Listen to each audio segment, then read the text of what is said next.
Hi, Kathy here with 3-minute piano lessons, and under my new playlist, You Compose. You're writing the music. So today I thought we would move on and learn the 4-chord and the 5-chord in C position because we've been working with the 1-chord and we made a couple little tunes with that in the past couple videos. So C position, so we've learned the C scale, middle C, D, E, F, G, A, B, and C. All of those we know now, starting with middle C, moving up the staff, going line space on up, and remember, learning your guide notes. So those are things that you could be working on, even as you write music, using the the Notion app, mentally remembering guide notes. It'll help you learn all your notes and where they're located on the keyboard and in the staff lines and spaces. Okay, so we're in the key of C, and I put up 3-4 times, so that means there's 3 beats to the measure, and the bottom number means the quarter note gets 1 beat. So we can only put 3 beats to a measure. So let's talk about, we've talked about the C chord, C, E, G, and we've worked on that. So that would be C, E, G down here. And let's say we're going to work on a 4-chord now. So what you do, you count up 4 from the key note of C, which is C in the C scale or C position. It's called the tonic or key note. So 1, 2, 3, 4 put you on F. Okay, so remember it's C, D, E, F. Now, to build a chord on F, since it's 4 up, this is the 4 chord, the beginning of the 4 chord, and it looks like this, Roman numeral numbers. So you're going to build the 4 chord. So it'd be F, A, and C. So here we have the 1 chord. Let's color it in dark. So we know that those are quarter notes.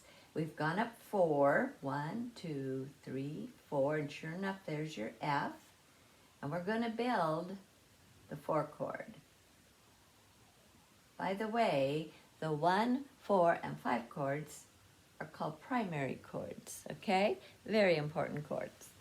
So here's your C chord, your F chord, and now to find the 5 chord, which I told you we will be working with today.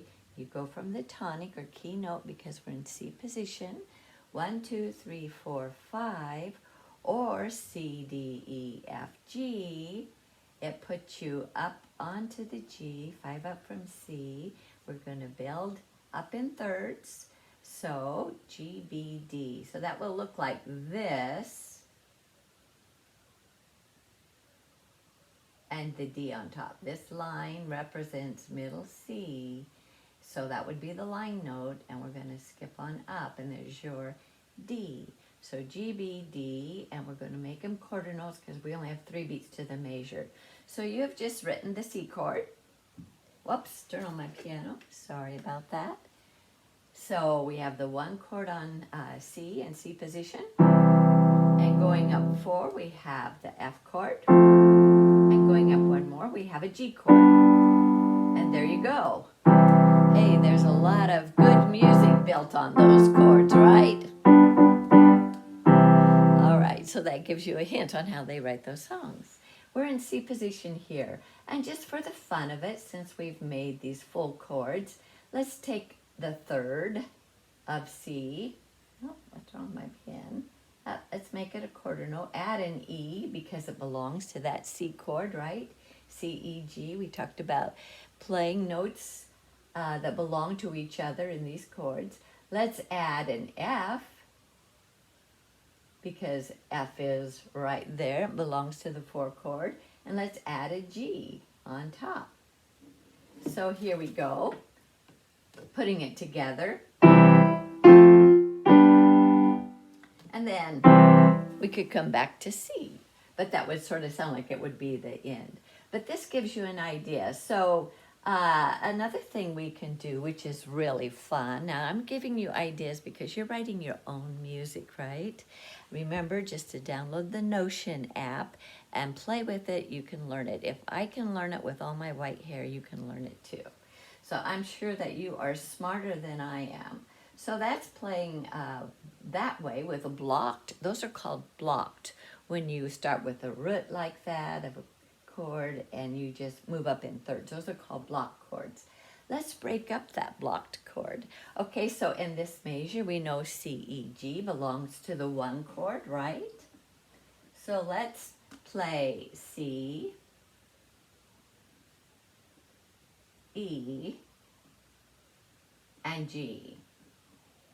Those aren't coming off. Let's try the purple pen. I didn't bring an extra pen. Let's try C, E, and G. Now we know that is a broken one chord, right? All those notes, if you would put them in, build on top of each other, that was your one chord. So let's move over here. Let's make the F here, because that belongs to the four chord, right? A, we're just building them up in their, basically their root positions, because I'll talk about inversion in a minute here. And then over here, let's make a five chord. So we're going to go on to break it up. And here we've got the one chord, four chord, five chord, and I just put in a full one chord there on the end without writing it in. Just having some fun. So here we go. Let's, and you could put any note up here that belonged. Let's put E because it belongs to this chord. Let's put A because, oh, we could put A or F. Let's put A this time. Whoops. A. And let's move on down to G for this chord. And I'll probably just end on the C to finish the song. So here we go. It sounds like this.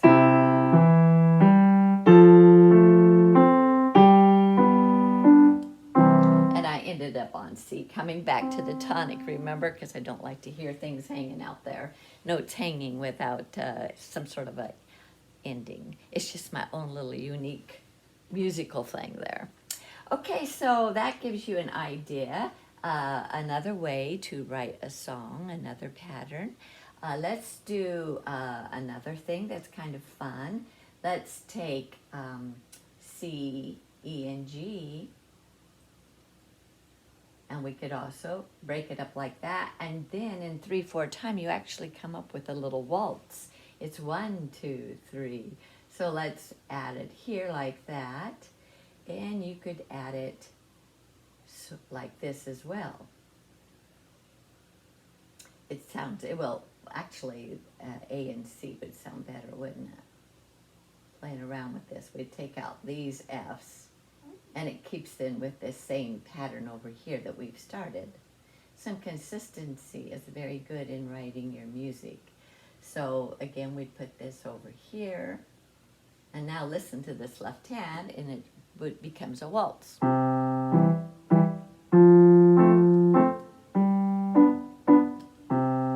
You could just see yourself dancing to your waltz that you're creating. Okay, so now let's talk a little bit about chord inversions since we're doing this. Clear all this off. Now, chord inversions at first can be pretty confusing. So, and if you ever want a little more supplement material to go with this, just go to my 3-minute video playlist, because I cover all this, and usually I'll have some sort of heading that it's first inversion in C position, something like that. So they're easier to find that way. And you could learn a lot just going through those short videos, okay? I start from the very beginning, so if you need more background in what we're doing here, you can go back to the beginning of video 1 in this You Compose playlist, and you can go back to video 1 in the 3-minute piano lessons as well. Okay, so here we go. We're going to invert this one chord. So that means you're going to take this C and put it on top. You're going to keep the other notes, they come right across though. Okay, you just took this C and put it on top. If I spell it out down here, it looks like C, E, G, and to invert that chord, I'm going to take this C, the note on the bottom, and put it on the top.